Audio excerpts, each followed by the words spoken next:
So it's close to 7, you might as well get started, right? Everybody's ready to go? And if whoever comes in, Joe, when they come in, just tell them what happened, right? Actually, some handouts, still handouts left, Suzanne? Yes. Okay, over there? Thanks. As people come in. So, just an introduction, this is, hopefully you're all here to learn about the Town of Caroline's highway plans and our forums that we had. This is the third one. And just a little background, Town of Caroline is not new to working on highways, because it's the largest expense we have in the town. A number of years ago, the town passed a road classification law. Actually, we were the second municipality in all of New York State to pass this law. And it helps define our roadways so that if they have to be rebuilt or have something has to be done to them, if there's an accident or claim, then we've already defined what the roadway surface should be like and what the shoulders should be like and so on. So that was proactive work we did about 20 years ago.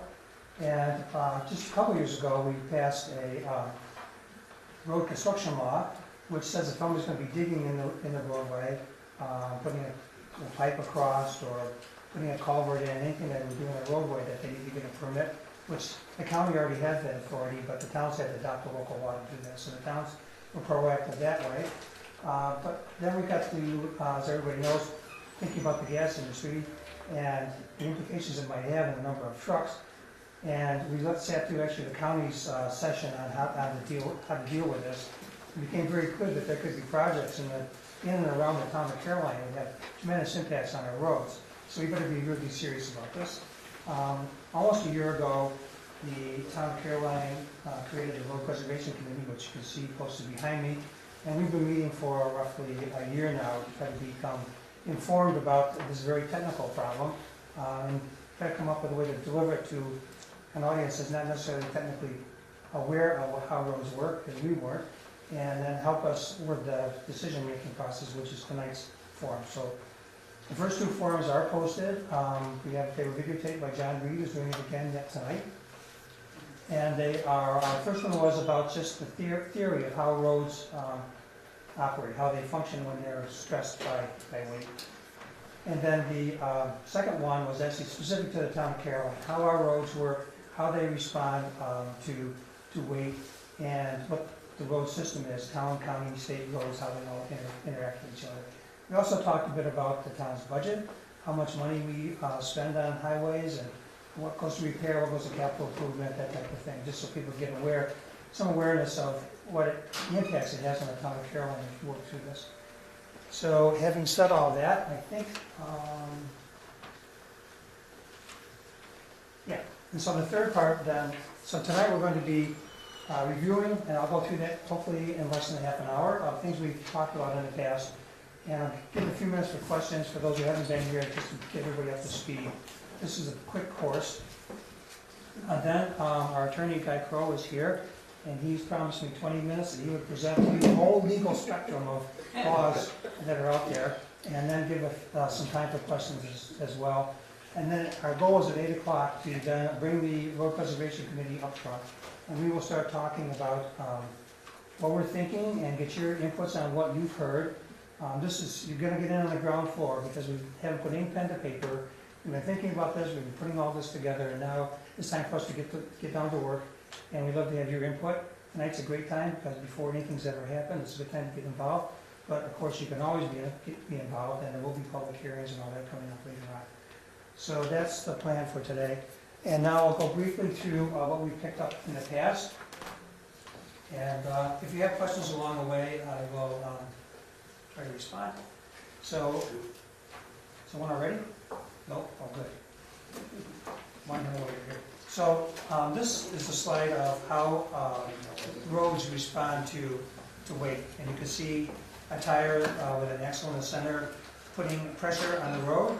And you can see that the road has about 3 inches of a surface, which would be an asphalt of some sort, and then 12 inches of base in a native subsoil.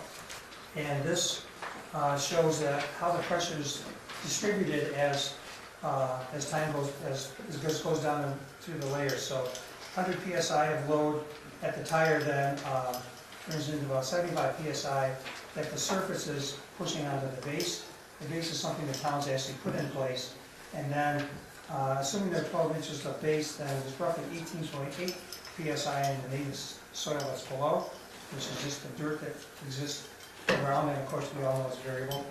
But that native soil is actually the weakest part of the whole system, but that's what exists, so that's what we have to work with. So we talked about seasonal changes, and this is the slide from Lynn Irwin who spoke at the first one, and you will see that the 20% is whenever the rows are full of moisture. Actually, he's not sticking by that number. He's going to provide us with real data. He's promised this to us and everyone in July, so we know what the decrease in strength is because we have moisture in the soil. But what's important about this slide is that when there is moisture, it's a lubricant. And so if you're putting weight on the soil and the granules have lubricant around them, more likely to slide by one another as opposed to stay stationary. And that's the reason for the real dramatic decrease whenever the roads are wet in the spring. You also see that it's very high in the winter, and that's because the water is now frozen, so now it's not a lubricant, it's actually a binder holding everything together, which makes the roads quite strong. And so this actually shows the average is not the calculated strength that we'll have later on, because that's not exactly how it would be, but it's actually not that far off. Because the average would be roughly when the road is very dry. It's median between the very strong when the road is frozen and the very weak when it's essentially gravel sitting in water. And so that's really important to understand that as we talk later on about seasonal changes, in the winter the roads are extremely strong, and in the spring they're very weak, and then they change throughout the year. So this is a slide that Lynn Irwin brought forward as well, talking about pavement performance. And what's important to take home from this is that you can be looking at the surface and thinking that it's very good, and it's actually very good through about at least half, if not 2/3 of its life. So you look at the surface and say, there's nothing wrong with this road, but actually you've used up half or 2/3 of its life. And so this was instructive to our committee because we realized that going by just looking at the surface condition is not going to be a good measure of where our road is in terms of road life. And compared to county roads and state roads, our roads are not anywhere near the strength that they do. So it's critical that we appreciate this fact as we're moving along. There's another important point in this slide that I will talk about the town's management philosophy. In the town of Caroline, when the road moves from good to fair, that's the trigger that we're going to do something to the road. The reason is that by putting a new surface on top of it costs roughly 15% of what it does to rebuild the road. And you only have to go another year or two and you're already into 15%, already into increasing by 6 times the cost. So the timing of this is very critical, and it's been able to keep our costs manageable, and we'll talk about that in a little while. But that's another critical point to be looking at with this slide. I see my notes. Another thing I wanted to bring up is that when a road gets into poor and very poor condition, actually you can tell that it is because you will see, if you have an asphalt top, you will see the fine mud come up through the surface. That means that your base has been compromised because now the real fines have moved up through. They are a lubricant as well. So it's really it's important that if your road gets to that point, that you're going to have to rebuild the base, and that gets expensive. And for gravel roads, it's whenever the top is essentially flying up on your car when you drive down the road at 20 miles an hour, because that's as fast as you can go because it's too sticky. This slide also came up from Lynn Irwin's talk, and this is the road user cost. And I've been throwing Lynn Irwin's name around, but for those of you who didn't come to our first session, he is the director of the Cornell Local Roads Program. He's been studying road mechanics all his life. He actually lectures nationally as well as around the state about these topics, and we're so pleased to have him be, so lucky to have him be a resident of the town and volunteer his time to this project. So road user costs, it was very interesting that it turns out that whenever you're driving down a real smooth road, you're actually going quite fast, and it's not taking much wear on your tires or on your shocks or anything, or on anything else inside your car. But as the road gets rougher and more bumpy, you slow down, and also it takes more cost. So the road user cost, it turns out, as I see it here, is 9 times larger than the cost to repair the road. So if you take the cumulative effect of what everybody's paying for their tires and their shocks and whatever else is going on in the car, and compare it to what the taxpayers pay to repair the road, it's 9 times more.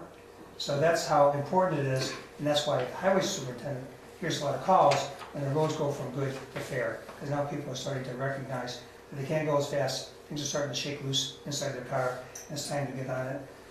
So there is a relationship that goes on between the taxpayers and the town, the government, in their road user cost and the cost it takes to repair the road. All right, moving along. This came up in the first forum as well. It's called easel. It's a really important concept. Engineers have been able to express road strength in terms of easels. And easels are actually a function of a vehicle. The axles, the number of tires, the weight on it, that is actually a way to determine the easel amount.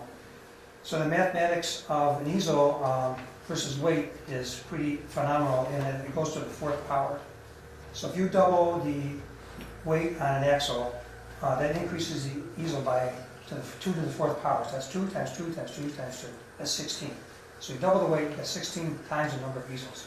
That's pretty powerful as you were trying to think through this. And it also helps us with the analysis that a car, which weighs roughly 4,000 pounds, and would have roughly 2,000 pounds per axle, versus a legally loaded truck, which has 18,000 pounds per axle.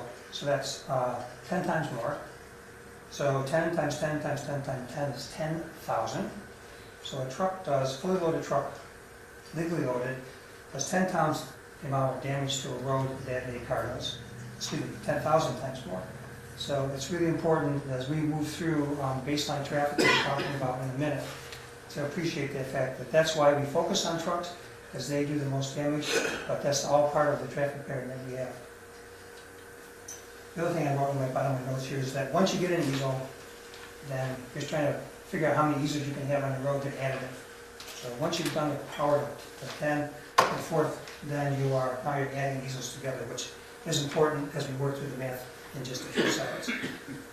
So this continues the whole discussion of easels. This shows that a truck that is legally loaded with a single axle has 2.1 easels per pass, whereas a truck that has a tandem axle, legally loaded, which is carrying 36,000 pounds versus 22,000, only has 1.4. And I won't go through all the dynamics of this because Lynn Irwin did, but it has to do with the axle construction and how the 2 axles work together, and so they don't have anywhere near as much damage on the road. And this helps make that point a little clearer as well. This is a passenger car that has more weight, as I mentioned earlier, than a single axle truck, which has, if they're both legally loaded with the same, one's legally loaded, the other one carrying the same amount of weight, see the huge number to change the easels by just changing the axle configuration.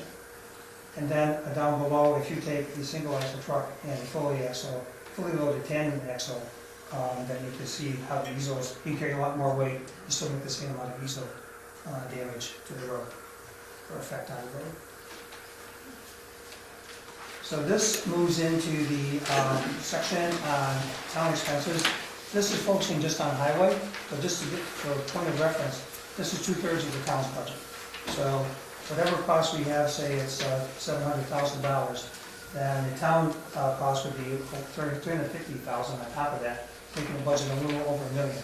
But you can see that highway is a major concern to the town board, and that's why we're working on this issue. This graph is actually shows that these are 6-year averages, because it helps so you can see everything. Because the next slides will get a little bit more, a little busier. But it shows that the green is a capital cost. This is the cost that actually, when we do work on a road that's going to last at least 10 years, then that is considered capital cost, and that's the green bar. And then the blue is repair. So there'd be work that's done on the road that is not, will not last 10 years. And then we have the red is the other, which would be snow removal, many other things that we might do. Also equipment purchases. A lot of things go into other, but they're not typically working on the road. And then the final little black thing off to the side is actually a revenue stream. It's called CHIPS, which is money that the state collects either through income tax or from fees that truckers pay or anyone else pays. They all go into a pot of some sort that the state decides how it's going to divvy up. And you can see that over the last 15 years, 16 years, that the amount has actually stayed flat through all that time. And we all know from our own pocketbooks that our costs haven't stayed flat. So the taxpayers are picking up a bigger share of it.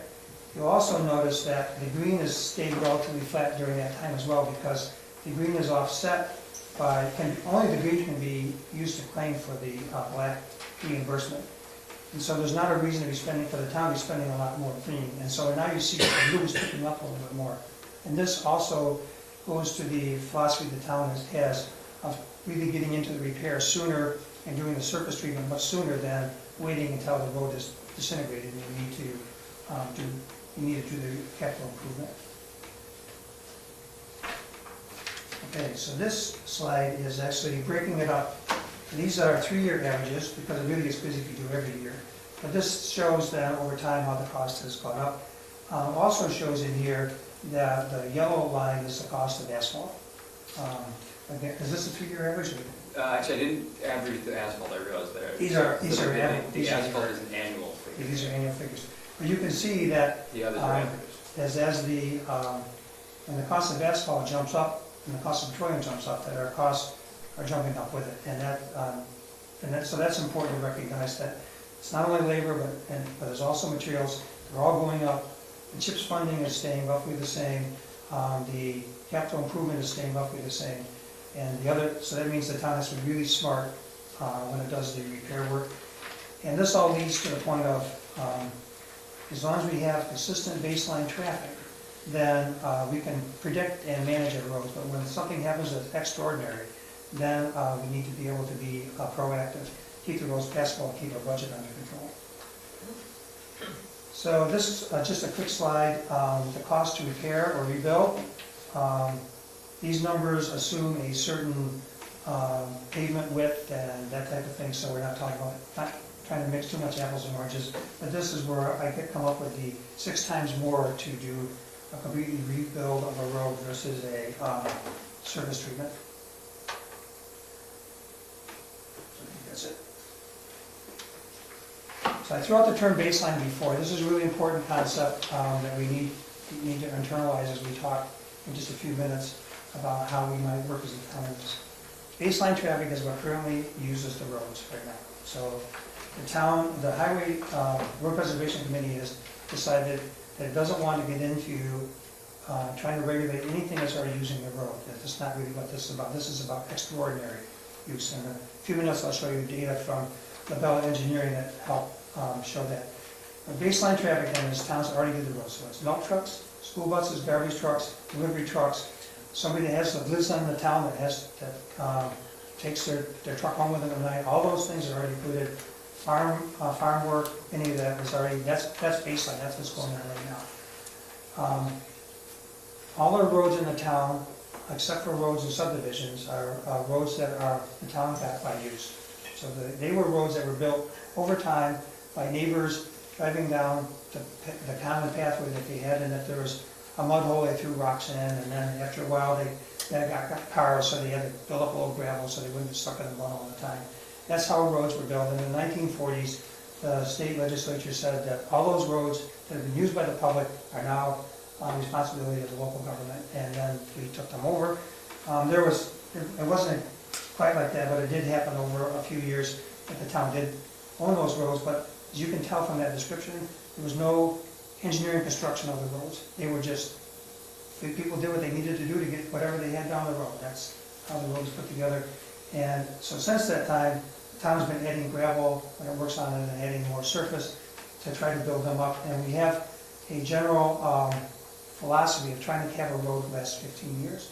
And if the baseline traffic has changed a little and the road doesn't last 15 years, then we have to go back and work, and we have to do something a little different. So you may add more gravel, add a few more inches to the surface, something to get the road a little bit stronger. But that's our general philosophy. That's how we've worked over time. We did talk earlier, just to reinforce that point, that road user costs are important, and that's how highway superintendent knows that something needs to be done. That's one of the reasons why they know when people start calling up, complaining about how fast they can drive down the road and the surface. That's really important to them. So baseline is historic traffic, and the town has a traffic counter, which was out last year. It'll be out a lot more this year and subsequent years. We want to know what our baseline traffic is, so whenever extraordinary project comes forward, that we can talk about what the road baseline traffic is. And if an engineer gets involved trying to determine what the road structure is, we can compare that to road traffic that's been using it and come up with some idea of how much extra this project's going to put on the road. And based on past history of life, we'll know how soon it's going to need to be repaired and replaced. This is work that was done by Labella and Dan Walker, where I saw you in the area there front. So anyways, if Dan can jump in anytime if you have questions about this, we may later on. This is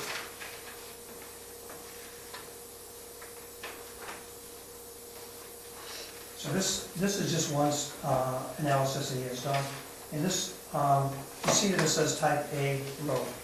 It's important to distinguish about type A, B, and C roads. The town, just by the way they're constructed, has three types of road. So type A road would be a road that has 3 to 6 inches of hot mix or cold mix asphalt on top, and then we'll have roughly a foot of gravel underneath it. And then below that is the native soil. That is our strongest road, just in case you keep track here. And then type B would be a gravel road that the town has decided at some point in time in the not too distant past to double surface treat. So puts down a layer of oil, stone, another layer of oil and stone, and then subsequent, whenever it needs to be repaired, another layer of oil and stone continues to do that. So you could have actually several inches of oil and stone before you get all done with this. Hopefully the base has not been compromised because of a lot of heavy traffic or haven't gone too long, and so you just keep adding it on top of the base. So the base would be roughly 6 inches of base with some number of inches or layers of double surface treat on top, and that's a Class B. Then Class C are gravel roads. So these are the roads the town has not decided to put anything on. Has that roughly the 6 inches of gravel that at least every other year, if not every year, the town goes through and they take out all the ruts and they hone it down and make a nice crown to it so the water runs off, and then trying not to get any dirt mixed in, just trying to work with the gravel that's there. So that's a type C road. And in a minute I'll talk about A, B, and C, but this is just to give you an analysis of how Labella did their work. So they're using type A road, 10% of the traffic on that road is truck traffic, and there's 400 vehicle trips today. That's the assumptions they used.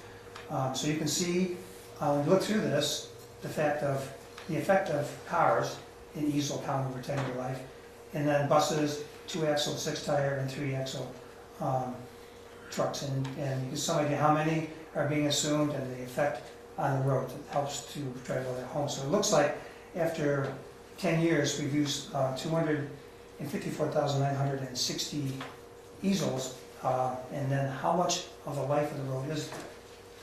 I'm glad you asked. Excuse me, Don. Yes, go ahead. Don? Yeah, Sure, go question ahead. about that last slide. Happy to. I'm a little confused when it comes to the disturbance that a 2-axle, 6-tire configured vehicle, I'm not sure what exactly that is, and a 3-axle single. What kind of vehicles are those? I'll let Dan talk to it. Okay, those are, on the left-hand side, those numbers are the classes, not the numbers of vehicles. Or a Class 5 vehicle is basically, that would be your normal, like, furniture delivery truck. It'd be a dual rear wheel, but single axle on the back. Or a small dump truck. Okay. When Lowe's comes in and delivers your refrigerator, that's what they're driving, that class of truck. Oh, okay, generally. okay, And then the 3 single axle will be a 10-wheel dump truck, basically. okay.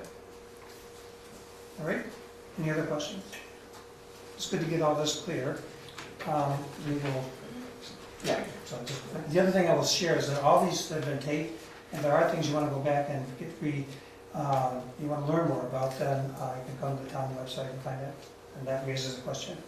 Don, is this available? Because there's some charts that are of color and they don't come out very good here, so when I show this to the town of McDonough.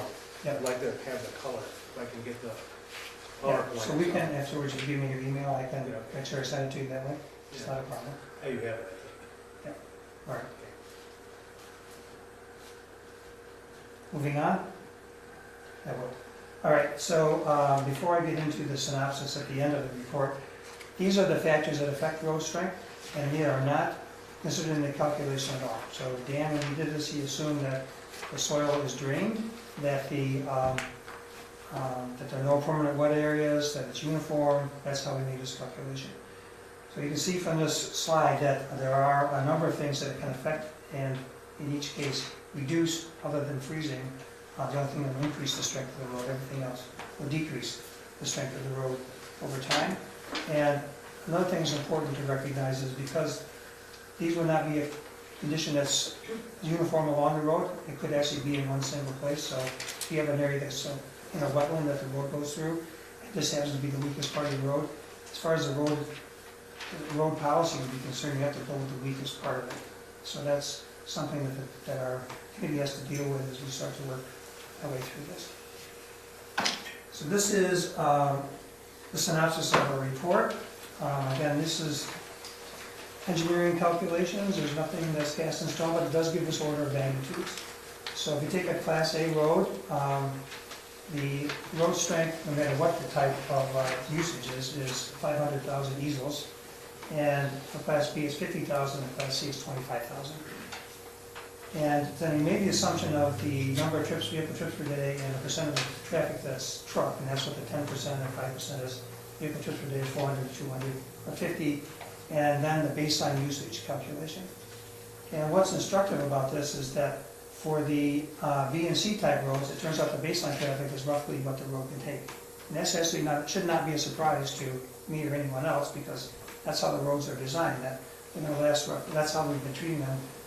Last roughly 10 years, and then something's going to need to be done to them. For a double surface treat, they'll have to be treated within 10 years, and for gravel, actually, they're owned much more often than that. So that's important. And another thing that's interesting about these Type A roads, with the roads that have the real asphalt on it, they have some thickness to it, and typically they have a larger base underneath it, they can carry much more traffic. And based on these assumptions for baseline, that they will last longer, and actually, our experience is showing that they do. Unless they're happen to be running into a gravel pit, which we do have one, and one of our Class A roads is Valley Road, which goes into University Stand. And that road is actually held up for over 10 years now with the last work we did, which was a major road rebuild. We went down and changed the base of the drainage and whole works so it lasts longer, and it is effective, and it does show that this type of work that type of work on roads does play a role. So another thing to remember about this is these values are all unfrozen. Because frozen, we don't know how to calculate it. We just know that they're much stronger when they're frozen. But they can take a lot of weight. And also the baseline is just a 10-year loading that's figured into that. So with that, I think I'm going to step aside for just a minute. This is part of a discussion in a little bit. I'm going to move to Guy Crow, who's going to talk about the legal aspects that the town or anyone needs to consider as they think about road preservation. And also, one of the things that we've heard a lot about are road use agreements, and I'm hoping I'll spend a few minutes on that. Do you want to stick something in this? Yeah. Commissioner?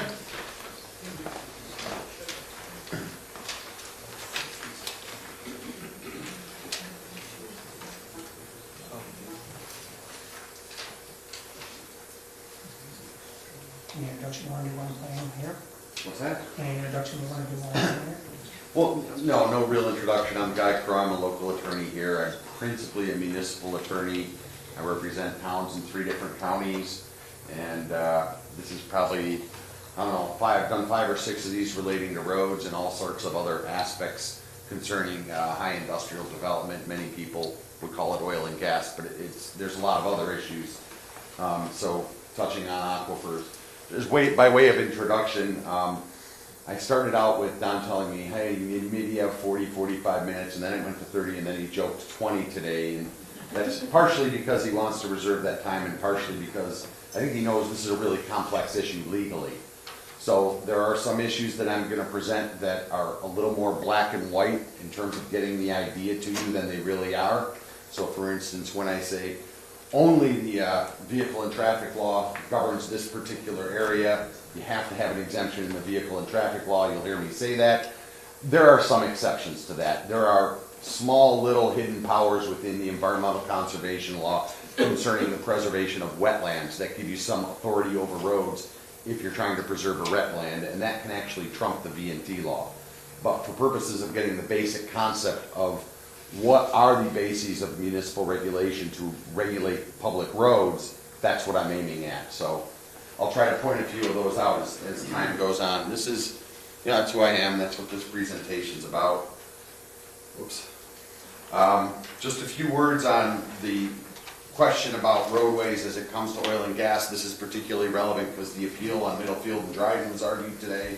You'll see a point later that comes up in relation to that. A lot of people have relied on that, this first provision up here, as saying that towns have the authority to regulate under the environmental conservation law. That's not an express grant of power.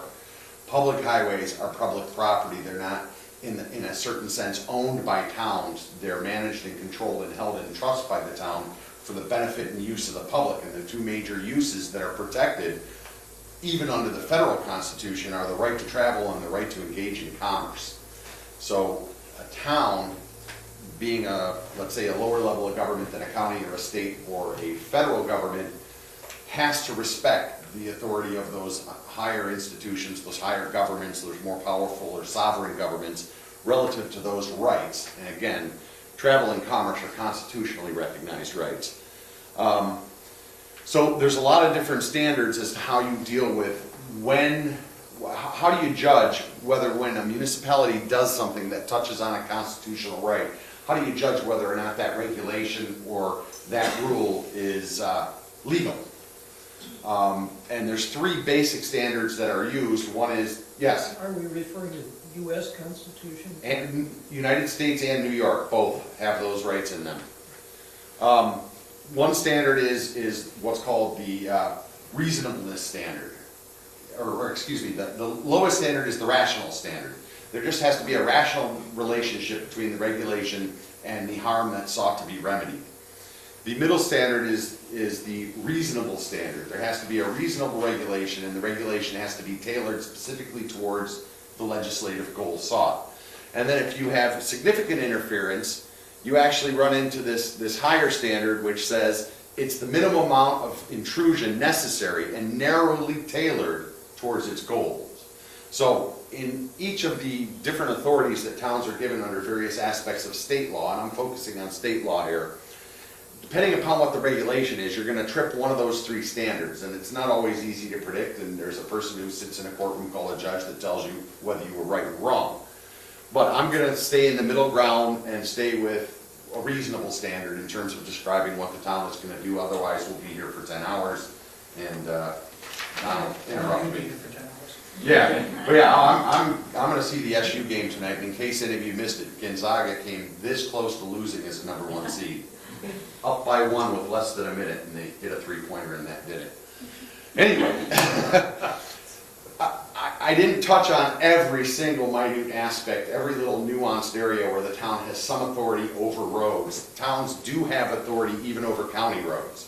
For instance, when a town and county road intersect, most people assume that the county's in control of that intersection, but the actual rule is whoever's historically maintained it is in control of it.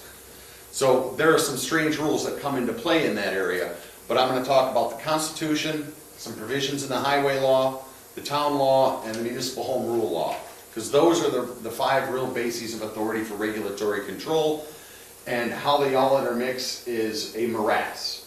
When the legislature passed the highway law, they didn't make it necessarily congruent with the town law. The terminology isn't the same. Things don't necessarily mesh up. So, an example I give you is that a town is not allowed to charge a fee for the use of a road. There's obviously exceptions like the thruway. But it can assess taxes on a road. There's a general taxation scheme created by New York to raise taxes to pay for roads. However, if a fee is legal in certain circumstances, you do have the authority to charge fees for parades. You do have the authority to charge fee under a certain provision of vehicle and traffic law. it's only valid if it's a true fee and it's not a fee designed as a tax. In other words, it has to reimburse the town for an expense. It can't be a revenue raising procedure. Revenue raising is a tax function. A tax function is preempted by the New York State tax law and how municipalities raise money for roads. It has to do with what are the general purposes of a town versus what are the rights of the town to be reimbursed for expenses. So it looks like there's a lot of authority, but you have to remember that there's a lot of nuances hiding within that. When I go to the New York State Constitution, basically it has a very, very broadly written provision that says the towns are granted the power to acquire, care for, manage, and use highways, roads, streets, avenues, and properties to the extent not restricted by the legislature, and provided that the law is not inconsistent with the Constitution or any general law. Now, you can go to, if you go to an average law school and try to understand what the term general law means, there's hundreds of cases interpreting what the difference is between a general and specific law, and I'm not going to bore you with it here. A general law basically means it covers all towns, for example, and isn't restricted only to towns of the first class. If it's restricted to towns of the first class, it would be a specific law, and you might be able to supersede it. There's a question? Do you have some more of your handouts? I do not. Based on the audience the last couple times, oh good. I counted the last couple times I was here and I printed 30, but if I'm short any, you can give a call. I'll email Don a version of this and he'll have it, or you can download it right here if he wants. Now, one of the strange things, if you try to correlate the authority of a town versus the authority of the state, the towns are probably, other than the state, one of the most powerful forms of government in the state of New York. If you look at the history of the state of New York, there were towns here before there were counties. There were towns before there were villages, and there were towns before there was even a state of New York. In this area, the towns were largely based on blocks, military lots, but there were also colonial towns in the Hudson area. So you have laws going back to the 1800s and cases going back to the early 1800s that are still valid laws regulating what you can do on a road. So this provision of the Constitution ended up being codified in the Municipal Home Rule Law, that's MHRL, and that's the section, if you ever want to look it up, and the Statute of Local Governments. And the Municipal Home Rule Law basically says, okay towns, you have this authority under the Constitution, and we're now going to allow you to do it by local law. So, when you look at not inconsistent with the provisions of the Constitution, you have to think about those two main points, travel and commerce, and general laws are going to be really important here, because the vehicle and traffic law is basically, almost throughout its entirety, and it's about that much, it's a general law. That's section 1600 on your printout. I think it says 1660 because I had happy fingers. You might want to draw a zero through one of those so you're not looking it up and thinking, what was he talking about? It says that the vehicle and traffic law shall be applicable and uniform throughout the state. Municipalities are not permitted to create laws that are in conflict with the vehicle and traffic law unless expressly authorized by the vehicle and traffic law to do so. Now again, there's minor exceptions for wetlands and certain other things, CEAs, things like that, but that's a pretty solid rule. It's very much recognized by the courts. There's also a provision that says, nor can a municipality enact a duplicate version of the V&T law unless expressly granted by the V&T law. And if you remember the governor's budget complaint this year, there's a habit in certain upstate areas of towns having local speed laws and pleading out of the state speeding ticket into its town speeding ticket with the thought that the town keeps the money. Well, the state's actually started counting how much money they're losing with this improper or illegal practice, and the Attorney General's already said he's going to start cracking down on it. You can't do it. So your road regulations have to be authorized somewhere by the V&T law if you're going to try to regulate traffic on roads. The question is, does it exist? Well, we want to look at another provision because there's a second provision in the vehicle and traffic law that says, thou shalt not. It says, except as otherwise provided in this chapter, and they mean the vehicle and traffic law, local authorities, means towns, villages, counties, have no power to charge taxes, license fees, or permits for public highways. They can't exclude owners from the highways. They can't restrict vehicles or regulate their speed on the highways. and no ordinance, rule, or regulation contrary or any way inconsistent with the provisions of the vehicle and T law, whether now enforced or hereafter adopted, shall have any effect. So those two provisions are in some way basically saying, butt out unless the V&T law says you can do something about it. And this is where I summarize it. You can't enact or enforce a local law unless you're expressly authorized to do so. You can't have a local law that duplicates a state function of the V&T law, whether it's for diverting fines or whether it's for creating a regulatory scheme. And you can't interfere with the free use of public roads, including fees, permits, or rules of exclusions on the road unless the vehicle and traffic law says, hey, you can do this. So, there's lots of cases, and I didn't cite them, but you have difficulty discriminating between what types of vehicles are allowed to use the road or what type of use is made of the road. Obviously, illegal uses are regulated by the state. So all of this is saying you can't do it. There has to be authority somewhere in the V&T law, and there is. There's two key provisions that are relied on for road use regulations. The first is section 385. And that's the first one I'm going to discuss, but it's, did I skip a page somehow? No. Okay. 385 is a very, very complex statute, and I only gave a few examples of it, and later on, this actual law is 30 pages long, just this section. It's 30 pages, and that's not counting the regulations that support it. An example is, width of a vehicle cannot be more than 96 inches plus safety devices. There's height, length, combined length restrictions. There's lots of exceptions hiding in that 30 pages. Firefighting vehicles, farm vehicles, buses, interstate commerce permits. There's also a lot of calculations in it on how you determine these weights. Axle load weights, weight limits, cross-loaded axle weight limits for adjacent axles, solid versus pneumatic tires. It's very complicated. It's pretty much a DOT-oriented rule. It's one of the ways by the DOT determines what is an oversized or regulated vehicle. But towns are allowed to exclude vehicles under this section. They're given some authority there. And there is an example of a local law that exists in New York. There are several that is based on these 385 restrictions. And for future reference, it's the town of Woodbury. They have a local law based on vehicle and traffic 385.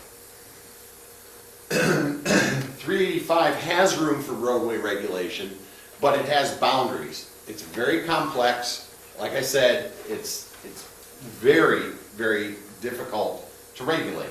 How are you going to tell when you're standing on the roadside if the vehicle is 96 or 97 feet or 96 or 100 feet?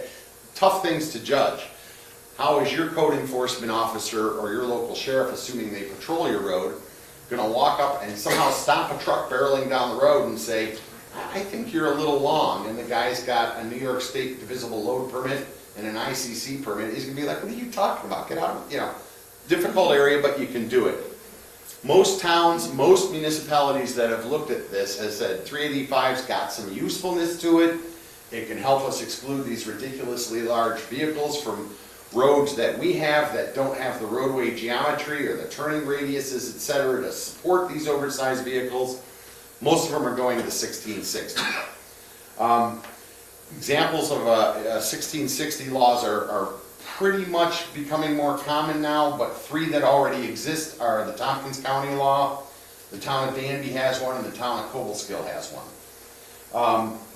So I don't want to go through all the nuances of 1660. I just want to touch on some of the subdivisions to give you an idea of the breadth of what you can do. Subdivision 10, you can establish truck routes and can exclude vehicles from other routes and other roads through your town. However, you can't stop local delivery, and you have to provide suitable connections to and from state highways. And I assure you, if I were to have taken the time to look at the federal transportation law, it's going to say the same thing, that you have to be able to connect to federal highways as well. And again, note, there's a limitation expressly in 1660 that recognizes the rights of commerce and right to travel. commerce, you can't stop local delivery. If you were to say, no truck over 5,000 pounds on this road, well, I'm gonna ask you, how does the milk get to the supermarket and how does the home heating oil get to the people down the street? So there's obvious exclusions. Other pieces of 1660, subdivision 11 allows, and it's the one that usually is relied on for the real teeth of a road use regulation. It allows the town to temporarily, and temporarily is an important term, exclude vehicles over a certain weight when in the opinion of the town, the highway would be materially injured by the operation of the vehicle on that highway. There are procedural requirements to do this, such as posting of signs and the publication of notices, and the town can have a permit procedure to allow the use of that road after the time it's been published and posted. That is largely the provision that Tompkins County relies on in their law. Subdivision 17 has, you can expressly limit certain tractor-trailer combinations from specific highways. Subdivision 25 is sort of a catch-all that gives you pretty broad powers, but you have to recognize that they're broad powers, but they're all within that same box of 1660. You can have other related reasonable regulations, ordinances, rules with respect to traffic as local conditions may require. And there's even a provision at the end that has some rules, you know, dealing with you can limit hours of operations on certain roads. The one caveat here that makes 1660 a little sticky is that you've got to deal with bridges and culverts. So what may be an acceptable road limit for that road might not necessarily be acceptable for that bridge or that culvert. And you also have to understand that there's a lot of coordination with the state and county when you're dealing with bridges, because the vast majority of bridges are actually regulated by the state or county. But without going crazy, because I only have 20 minutes, 1660, there's some of the ideas of what you can do with 1660. I want to jump over to Town Law, Section 130. We did the Constitution, we touched on the Municipal Home Rule Law, we looked at vehicle and traffic. Let's look at the Town Law. Town Law, Section 130 is entitled basically ordinances. Ordinances are not local laws. There's real confusion about that. Ordinances are administrative enactments. Local laws are legislative enactments. Before there were local laws, there was only the power of ordinances. Section 130's got like 40 subdivisions, and it says here are the things you can regulate by ordinance. One of them is the use of streets, highways, sidewalks, and public places. You can regulate how they're used by pedestrians, animals, motor vehicles, and vehicles. You can prohibit trash deposition. You can regulate excavations. And that sounds like it's pretty broad, but it has a provision that also says you can only do it as long as you're not acting inconsistent with state law. Section 130 does not trump the vehicle and traffic law. The vehicle and traffic law largely trumps Section 130. And use of streets as used in Town Law Section 130, if you actually really delve into what does that term mean, they're talking about the physical occupation of the street. For instance, the use of the street for a parade, the use of the street by someone who wants to put their fence post or mailbox or the edge of their building on the street. Railroad crossings, they're talking about certain physical uses of street, and that term doesn't really, it's not really understood to mean travel on the streets. So Section 130 is limited, and even if you can somehow argue successfully or find that one case that is directly on point and says, it means we can do whatever the heck we want, you're still going to come full circle back to the vehicle and traffic law, which says, no, you can't. There's another provision in Town Law Section 130, 7A, which has to do with driveway entrances and exits. And the interesting thing about this is, going back to the whole argument about Dryden and Middlefield, one of the arguments of the gas companies and the landowners, whoever's been arguing, is that that provision in the environmental conservation law says towns can, regulate roads, but, that doesn't make any sense if it has to be a true preemption issue. The ability of towns to regulate roads and how that actually touches on regulating mines is right there, Section 7A. That's what they were talking about. When the town can regulate how a commercial business or a commercial excavation business, a mine, touches into, connects into its town road, what culverts, what drainage, what type of connection is required, what kind of sight line is required to protect the safety of the traveling public. That is a specific site regulation that conflicts with the regulatory authority of New York State to approve the site plan for a mine pad. And what that provision of the environmental conservation law says is the town has the authority to do that. The town needs to protect people on that street and make sure that whatever connection is being made there for that commercial driveway doesn't cause school buses to roll over when they avoid the trucks. So it's an interesting point. I pointed it out to a few people last week in a certain way, but so looking at 130, and this is what I was getting at, it gives you the authority to enact ordinances and regulations, but they can't be inconsistent with state law. And I point to a couple cases here, Richard's Service Station, and I very sparingly used cases because citations I know are boring to people. It says a town cannot regulate traffic. Boom, there's a case that says it. The regulation under section 130 relative to the use of streets doesn't include the power to prohibit their use. And there's the case. That citation was actually a lot longer. It was actually appealed twice and re-argued twice, but those are the key provisions. So because 130 has been held to relate to physical occupation of the street, not necessarily the travel on the street by traffic, we're again full circle back to either 385 or 1660. So, knowing that we needed to look at RUAs and RURs, which is my vernacular for road use regulation, probably a local law, or road use agreements. This is opinion, but I think having a good road use regulation is the first step. It's what brings the developer in the door, and then you can discuss using a road use agreement. Road use agreements are probably in the long run better vehicles for trying to deal with these problems. They are voluntary, and that's one of their weaknesses. The person has to agree to enter into the contract, otherwise it's not a contract. But there is something called the contract clause that says that certain laws can impair rights guaranteed by a contract. And that's constitutional as well. So while the town may be prohibited from getting certain things from a developer or someone who's got highly concentrated traffic, who's damaging your roads, under the vehicle and traffic law, by a road use regulation, they can get that concession through a road use agreement. But a road use agreement, like I said, is a contract. It's going to have all of the essential elements of a contract. There has to be mutual agreement. There has to be a mutual exchange of consideration. It has to have definite terms, and it cannot be against public policy. So, RUAs are contracts, but they're pretty lengthy and they can be pretty complex. You basically have to identify haul routes. You're going to need road surveying. You're going to have to determine if road upgrades are necessary. You're going to have to look at road repair terms. They had a problem, for instance, Anschutz did a Trenton Black River well just over the Tompkins County border in Horseheads on Route 13. New York State refused to let them take their trucks on Route 13. The town refused to let them take their trucks on the town road because there wasn't sufficient turning radius for them to get these trucks there.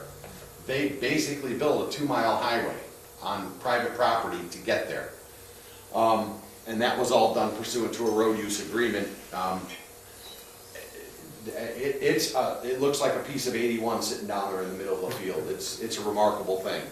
I don't know why the state didn't let them run on Route 13. But, maybe it was the hills, maybe it was the time of year, I couldn't tell you. The insurance, warranty, indemnity, dispute resolution, and bonding clauses are all going to be a little more complex than you see in your standard home builder's contract or your standard manufacturing contract. There are plenty of samples of these around New York State. They've been used very successfully. They have a positive history. Wind farming is a classic example where road use agreements are used. Go out west, it's solar farming, but same thing. A while back, you may recall at Council of Governments, there was a presentation on the differences, benefits between RUAs and RURs, and there was a worksheet that was developed largely by T.G. Miller, and I had a hand in that, and it was a pro and con sheet for RUAs and RURs, and I didn't get this into this, but just very briefly, the pros of a road use agreement are that they have record of success, and they are successfully implemented in New York and in many other states. They use existing posting authority under the highway law, and again, that's 1660 subdivision 11. There are private contracts, so they're less susceptible to federal intervention or supersession. They have objective elements using AASHTO pavement design standards. They can be depreciation based, and they can account for weather, multiple developers, and baseline traffic. Some of the negatives are they rely on voluntary cooperation, they require time and negotiation, they may require road posting and enforcement, and of course they're susceptible to selective enforcement. Road use regulations, on the other hand, are mandatory. They don't require negotiations. They too are going to be objective, can have depreciation bases, can be thorough in terms of understanding impacts based on weather and baseline traffic. And they're generally less discriminatory. They're not as susceptible to selective enforcement. The cons of them are they're a relatively untested model in New York. I think they'll work, but they're untested. There's going to be a learning curve to getting it right. They're vulnerable to challenge. Any fee-based system can run into that tax versus fee problem. A local road use regulation is always susceptible at any time to being trumped by federal or state preemption. Classic example of that was siting nuclear facilities. It used to be that local municipalities had a say in the siting of nuclear facilities. The net result, of course, was that they couldn't site them anywhere because everybody said no. So then they took it out of the locals and gave it to the state. They had the same problem, and eventually the federal government said, okay, we're cutting you all out. We alone decide where they go, end of story. And, you know, if that happens with certain types of industrial applications, oil and gas, solid waste facilities, those are all high-impact businesses that are starting to go that direction, where the state and federal government are starting to take preemption because they're running into local resistance. Road use regulation has a weakness there. It can be taken out on a snap by an act of a sovereign legislature. Their other downside is they require perpetual management and technical support, and of course they can also require posting and enforcement by local law enforcement. Not always easy to get the sheriff to sit outside the school when everyone drives by 85. It's going to be even harder to get them on some backwoods road and say, hey, there's too many heavy trucks running there without permits. So the question is sort of how to. The current condition and life of the roadway has to be known or studied. That's where Dan comes in. This is really studying what exists and how the roads are used. That is the engineering that goes into what is your actual baseline traffic in any given locality. Baseline traffic can even vary from road to road if you want to get that technical. A lot of people have started using I always call them ESALs, but I'll call them easels to be consistent. There's another methodology. It's the same methodology. It has a different term of art. It's called HEAT. Have you heard that one? HEAT assessments. HEAT, historical easel acceptable thresholds. That's another way of defining baseline traffic. There's different engineering ways to do this. You have to develop a regulatory scheme. It's usually going to be based on 1660, and that's really your local law. You couldn't do this by ordinance, and I think that would be unwise. And back when I first started talking about road regulation, road use agreements, road excavation, local laws, I said that road use agreements were 90% engineering, 10% legal. And I think as time has gone on, that 2009 statement has largely been proven true. You've got to develop and implement a local law, and the difficulty is you have to have the administrative ability to do the calculations as the high impact events are identified, either as pass-through or as local traffic. You have to really, really carefully define what are your terms. Those of us who were at the early Tompkins County meetings understand that 10 trucks in 10 trucks a day for 3 days in a row, basically anyone building a septic system would have probably triggered the original Tompkins County threshold. So each town has to be very careful and look at what's its current uses and what is abnormal for that town. What is normal for Caroline is going to be very different than what's normal for the town of Diane. Okay? you also have to understand what is the specific public purpose being served by the regulation. Again, it can't be fundraising, because that's a taxing purpose, and you're preempted from using a local law to create a tax for the highways. The state has completely preempted how you raise money for the highways, because it's done it through the real property tax law. One thing that I notice a lot of the local laws have done under 1660, and they've made this mistake, is they talk about local projects, and most of them have missed the pass-through traffic, which if you live on the very southern end of New York State, you're seeing a lot of that right now, and a lot of those roads are already hurt. And the last one is sort of a warning. When you're dealing with creating a regulation to catch certain events, I look at it as a fishing net, okay? And how tightly you design your regulations is going to determine how wide that mesh is.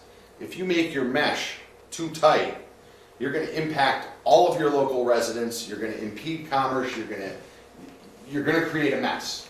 You're going to create a large administrative expense. You have to carefully make sure that your regulations are designed to catch what it is you intend to catch.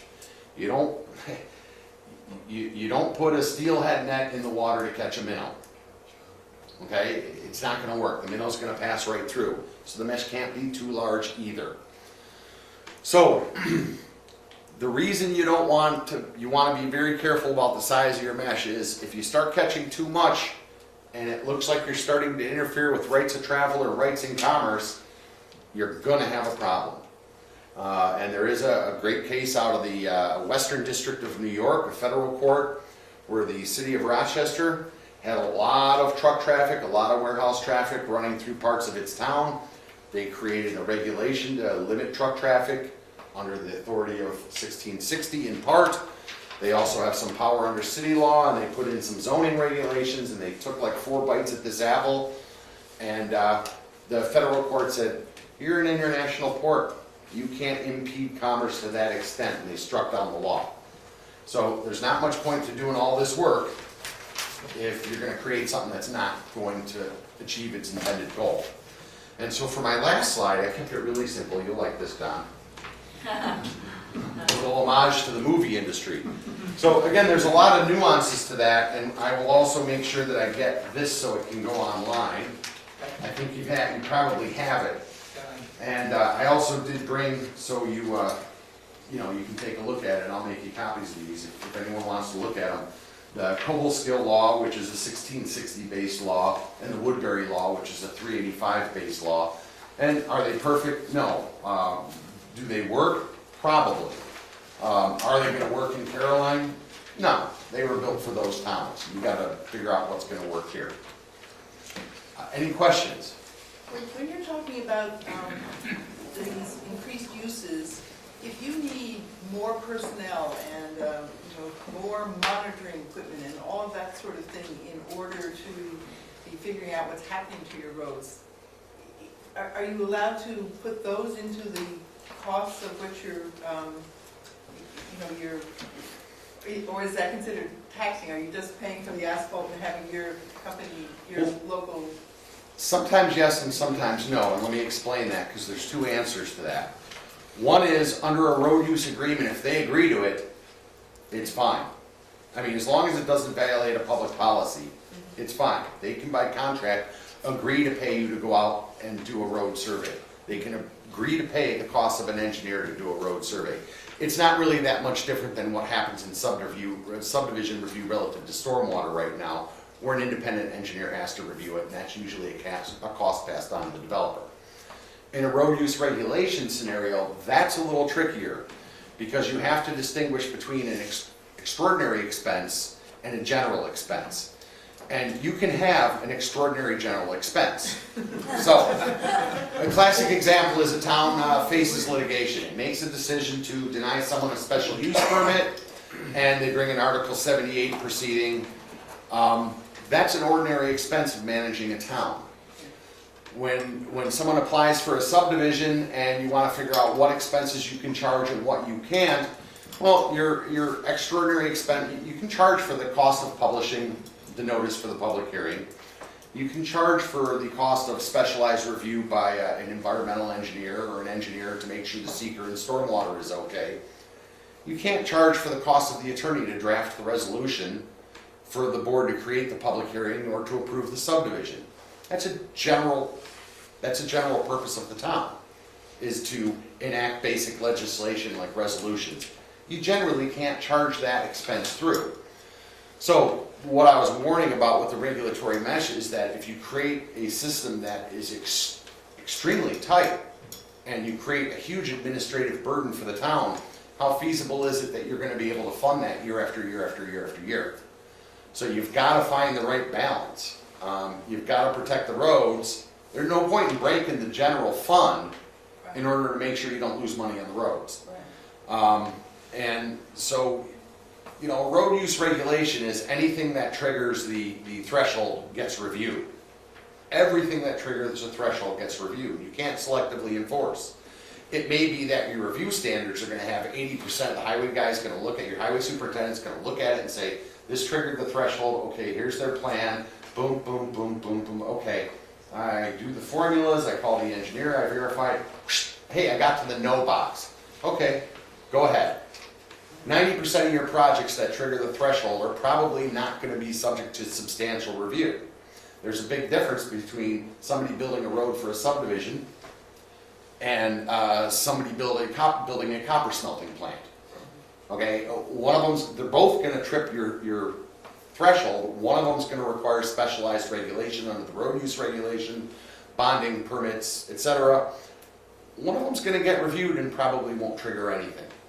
So everything that triggers reviews got to get reviewed. But what happens after that point that it comes in the door, when all the extra regulatory work takes place, when the engineer is called, and God forbid you have to call the attorney? But those are all expenses, and so you really want to make sure that your mesh catches the projects that are doing the most damage. You can't catch every little piece of damage that happens to your road.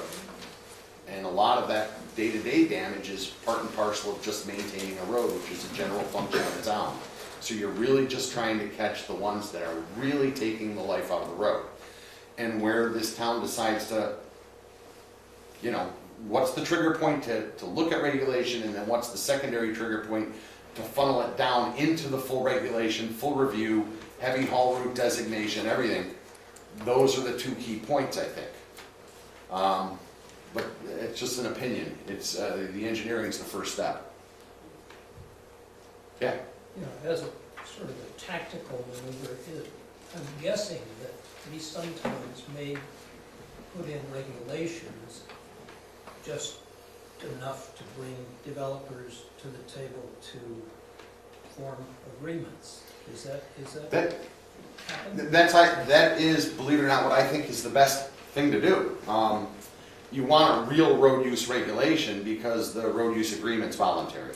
It's other than in the movies or, you know, standing face to face with Moose and Rocco, a contract's a voluntary thing.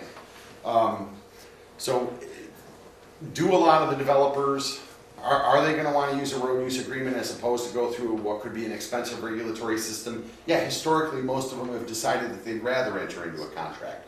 When it comes to oil and gas, for example, under the current close to final SGICE, there is actually a specific provision that says, I don't think it has much teeth, but it's the DEC saying, hey, if you have a road use agreement with the localities that you have to pass through, we'll look at that really favorably when it comes to the question of are we going to issue this permit. So the state is trying to encourage road use agreements. The problem, of course, is that pick any industry, and there are good operators and bad operators. Okay, so there's going to be wildcatters that are never going to agree to anything, and they're going to try to get it done in the middle of the night. And then you're going to have the responsible companies that know that there's a cost to doing business, and they'll pay it. So yeah, my opinion is that the road use regulation needs to be solid, but what it really is the hook to bring the developer in the door. The road use regulation is the hook. You set that hook, you bring them in the door, and then you try to see if you can work out a road use agreement. It's cheaper, it's faster, and that template already exists. Any other questions? Alrighty, cool. guys. Yep. Excuse me? Did you, is that on your system? Did you drop it on? I did. You didn't? No, you can send it to me. Okay, and I'll probably scan Copel's. I think you already have I it. have Coles, but I'm not sure I have Woodbury. Okay. All right. So now, Guy has just told us we have to find Moose and Rocco.